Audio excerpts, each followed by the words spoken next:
Cualquiera que se haya interesado por los instrumentos musicales exóticos se habrá topado con el theremin, el instrumento que se toca sin tocarlo.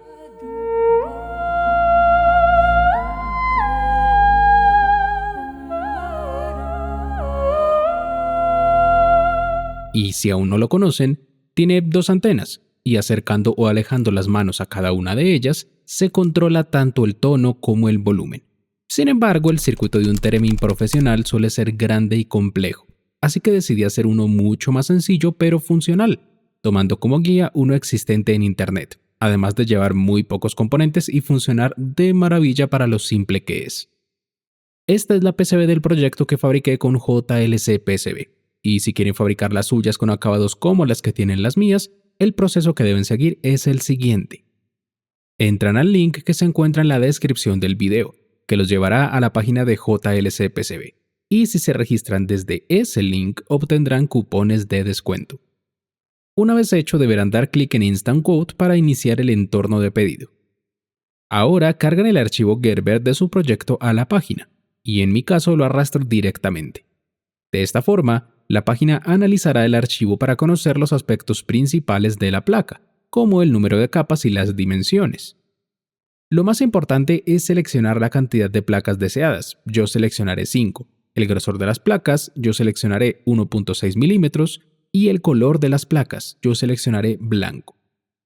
Por último, seleccionamos que deseamos especificar la ubicación del número de orden, para que quede justo debajo de un componente y no sea visible. Y ya solo resta guardar el carrito e introducir la información de envío y facturación.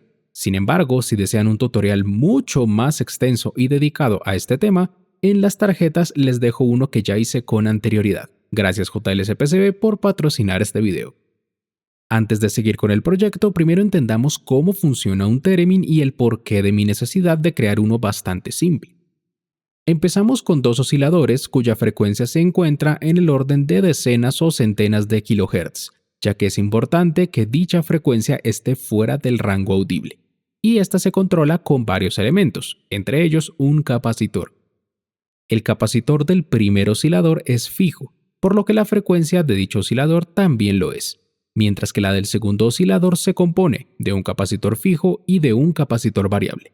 Y esto le da el nombre a los dos osciladores, el oscilador fijo u oscilador de referencia y el oscilador variable u oscilador de tono. El capacitor variable es el que se forma entre la antena de tono y la tierra física, y al acercar o alejar la mano, su capacitancia cambia, modificando la frecuencia del oscilador de tono. Para quedarnos con la información que necesitamos, se pasa la señal de salida de cada oscilador por un mixer o mezclador, que, en palabras simples, entrega una señal a una frecuencia correspondiente a la resta de las frecuencias de las dos señales que ingresamos. Por lo que, si nos alejamos de la antena de tono y ambos osciladores oscilan a la misma frecuencia, el mezclador entrega una señal DC, pero conforme acercamos la mano a la antena, la frecuencia del oscilador de tono va cambiando, y el mezclador entrega una señal a una frecuencia acorde a la posición de la mano. Esta señal aún no está lista, ya que necesita pasar por un filtro pasabajas y así eliminar contenido frecuencial indeseado que lleva la señal que sale del mezclador. Y hecho esto, la señal sigue hacia un amplificador de audio para finalmente ir al parlante. Sin embargo, si deseamos controlar el volumen con la otra antena, debemos añadir otra etapa. Esta nueva etapa inicia con un oscilador llamado oscilador de volumen, que sigue el mismo principio de funcionamiento del oscilador de tono, pero esta vez lleva un filtro pasabanda y un detector de pico, que en conjunto y en resumen, entrega una tensión proporcional a la cercanía de la mano a la antena. Teniendo esta señal, la llevamos al amplificador de audio, el cual no les mencioné, pero es algo especial, porque se le conoce como VCA o Voltage Controlled Amplifier, es decir, un amplificador cuyo volumen es controlado por una tensión, y de esta forma completamos el diagrama de bloques de un theremin. Dado que este instrumento es bastante antiguo en términos de la historia de la electrónica, ya que data de los años 20, se solían construir con tubos de vacío, así que la comunidad ha hecho surgir diagramas mucho más amigables que mínimo permiten apreciar el fenómeno. El diagrama del theremin que hice es el siguiente, muy pequeño y amigable. y en la descripción del video encuentran el link que los llevará a la página oficial del proyecto, ya que hice una que otra sencilla modificación, recordando que todos los archivos relacionados con este proyecto se encuentran en la descripción del video. El circuito tiene un interruptor de encendido y apagado que deja pasar la tensión de alimentación, en este caso son 12 voltios DC, que también pasan por un regulador de tensión de 5 voltios, el clásico 7805, con sus respectivos capacitores de desacoplio. El oscilador de tono está hecho con 3 compuertas NOT CMOS del clásico CD4069, y sí, se pueden hacer osciladores con ellas, de hecho son bastante comunes, y la antena de tono se une a 2 resistores y un capacitor de 100 picofaradios, que por cierto, y de ser posible, debe ser de tipo NP0, es decir, que su capacitancia no depende de la temperatura, para que la frecuencia del oscilador no se vea afectada por los cambios en la temperatura ambiente. Abajo tenemos el oscilador de referencia, el cual posee los mismos componentes que el oscilador de tono pero omitiendo la antena. Y además se reemplaza un resistor fijo de 27 kiloohmios por uno que va entre 22 y 32 kiloohmios, por medio de un trimmer de 10 kiloohmios, que llamaré trimmer de anulación de frecuencia, el cual nos servirá para calibrar el theremin, girándolo hasta que la frecuencia de ambos osciladores sea la misma cuando la mano esté alejada de la antena. Para el mezclador, se eligió una compuerta OR hecha con 2 diodos 1N4148 y un resistor de carga, y luego se agregó una compuerta NOT para obtener en conjunto una compuerta NOR, que es la que necesitamos para esta aplicación. Luego, la señal resultante pasa por el filtro pasabajas que se mencionó anteriormente, junto con un amplificador hecho con 2 compuertas NOT, porque sí, también se pueden hacer amplificadores con compuertas NOT. Por último, agregué un amplificador de audio clásico, fabricado con LM386, diseñado para conectarlo a un parlante de 8 ohmios o a unos audífonos, siempre cuidando el volumen con un potenciómetro, por lo que sí, este theremin no utiliza antena de volumen, la reemplazamos con un potenciómetro por simplicidad. Y si quieren aprender todo sobre el LM386 y cómo hacer que suene maravillosamente, ya hice un video hablando sobre él, se los dejo en las tarjetas. Aunque en este diagrama no encuentran todas las modificaciones que yo recomendé en ese video, ya que, como pueden observar por aquí, este es un circuito que realicé hace bastante tiempo. Tal vez hayan notado que el oscilador de tono, la compuerta NOR y el amplificador utilizan compuertas del integrado U1, mientras que el oscilador de referencia usa compuertas de un integrado U2, y esto tiene su razón. Si revisamos la alimentación de los integrados, U1 se alimenta directamente a 5 voltios, mientras que U2 pasa por un divisor de tensión variable por medio de un potenciómetro. El trimmer del oscilador de referencia ajusta el punto en el que las frecuencias de los dos osciladores se igualan, pero considerando que podemos elegir la forma y el tamaño de la antena de tono, la capacitancia formada por una antena cilíndrica del tamaño de un lápiz no será la misma que la de una antena de forma rectangular del tamaño de una laptop, y esto causa que, por más que se ajuste el trimmer de anulación de frecuencia, podría no ser suficiente para lograr una anulación de frecuencias en el mezclador. Así que este potenciómetro, al modificar la tensión de alimentación de las compuertas del oscilador de referencia, también modifica los niveles de umbral para los que las compuertas detectan un 0 o un 1 lógico a sus entradas, modificando de manera mucho más fuerte la frecuencia de oscilación, y esta calibración se hace una sola vez. Por eso es un trimmer y no un potenciómetro. Pero no se preocupen, luego veremos el proceso a detalle. Por último, las compuertas no utilizadas se fijan a un valor de tensión conectando sus entradas a tierra para evitar oscilaciones, y añadí 4 agujeros para montar la PCB sobre un chasis, para así terminar la explicación del diagrama, que espero se haya entendido lo mejor posible.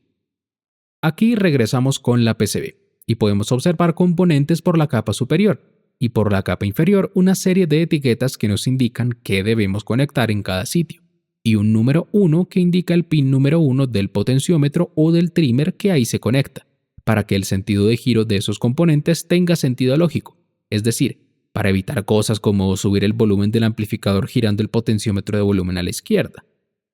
Con esto listo, les presento la placa ensamblada, que ya se encuentra montada sobre una cajita de plástico para proyectos. Aquí tenemos el jack DC para llevar los 12 voltios DC al circuito, el interruptor de encendido que se conecta a su respectivo conector de 2 pines, y por aquí un cable que se suelda directamente a un pad y va a una bornera a la que conectaré la antena. Aquí van los conectores de 3 pines para los 2 potenciómetros, y aquí mismo los tengo, montados sobre el panel derecho de la cajita.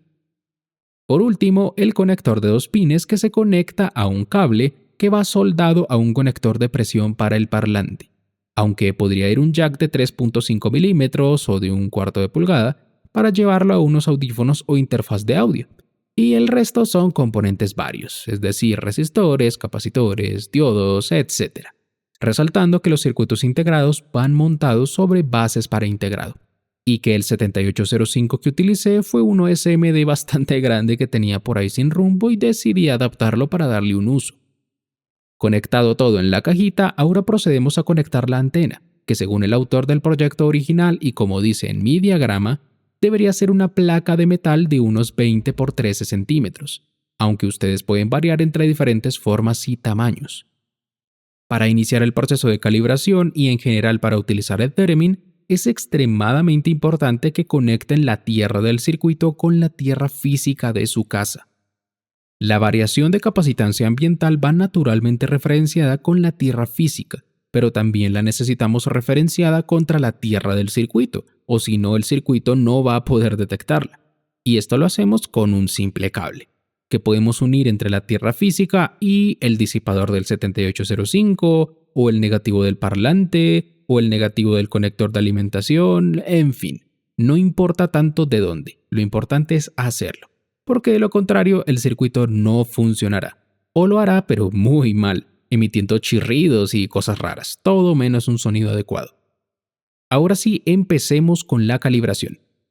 Primero, giramos totalmente a la izquierda el trimmer de calibración.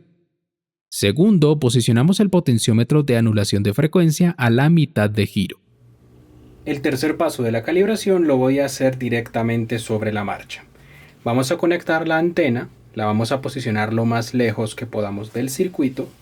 Vamos a conectar la tierra física, que en este caso yo la tengo con este cable moradito, la voy a conectar al negativo del parlante. Conectamos también el parlante, así que con mucho cuidadito conecto esto por aquí, también el positivo.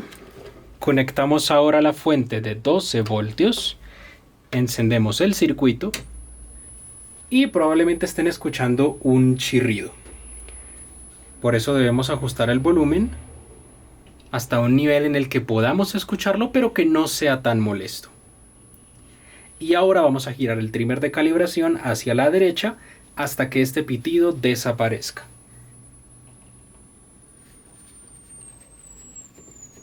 Pueden escuchar cómo va bajando su frecuencia. Ahí desapareció. Pero si retiro el destornillador, va a seguir sonando. Si lo pongo otra vez, para. ¿Por qué? Porque estoy introduciendo capacitancia parásita al circuito y estoy utilizando un destornillador de punta metálica. Así que debemos ajustarlo un poquito más hacia la derecha. Otro poquito. Otro poquito. Y en este punto el circuito ya está calibrado. Antes de probar el circuito no les había dicho nada sobre esta antena. La fabriqué con un rallador y está montada sobre dos palitos de madera, ¿no? Y en la base estoy utilizando un carrete de filamento de 250 gramos para impresora 3D. Nada costoso, prácticamente todo reciclado, aunque bueno, el rallador sí es nuevo. Pero perfectamente podrían utilizar uno que haya sido utilizado, con tal de que puedan hacer un buen contacto entre el metal y el circuito, todo está bien. Y ahora sí, terminé cerrando la cajita porque vamos a hacer la prueba de funcionamiento. Yo no les recomiendo que utilicen una cajita tan pequeña porque empieza a volverse bastante incómodo. Lo que sí quiero hacer en este momento es mostrarles una mini calibración que deben hacer cada que quieran tocar. Y esta calibración se hace justamente con el potenciómetro, que en este caso lo denominé como P. Es decir, el que no es el de volumen, si quieren verlo de esa manera. Y con este lo que vamos a hacer es ajustar en qué punto, o más bien a qué distancia de la antena empieza a generar sonido. se los voy a mostrar.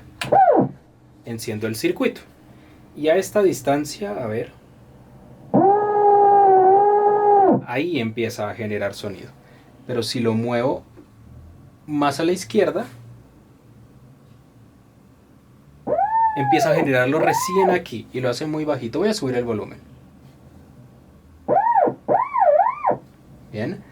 Por lo tanto, si quieren el mayor rango, por así decirlo, y que no tengan que acercar tanto la mano, giren el potenciómetro hacia la derecha, lo más alejados que puedan de la antena, hasta que empiece a sonar. Justo cuando empieza a sonar, lo regresan un poquito, y eso es todo. Voy a bajar un poquito el volumen.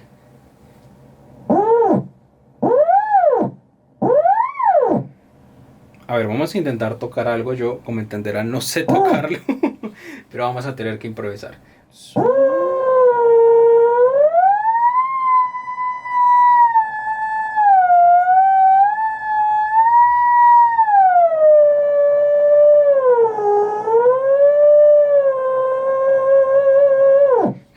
Bueno, más o menos. Pero bueno, funciona. ¿Qué quieren que les diga? Por cierto, si llego a quitar... Apaguemos esto. Si llego a quitar el cable de tierra, que yo les dije que era muy importante, el cable de tierra física, ya van a ver lo que pasa.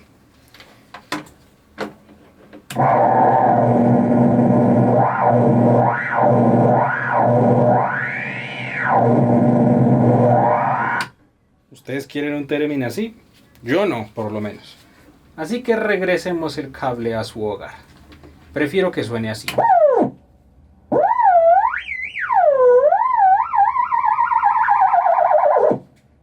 Como ven, en cuanto a sonido es muy parecido a un Theremin comercial.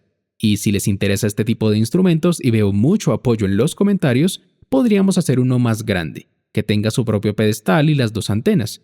Pero de momento me conformo con este juguetico. Así que les agradezco por ver este video, les habló Juan de Mundo Electrónica y les recomiendo seguirme en todas mis redes sociales para aprender más electrónica. Chaito.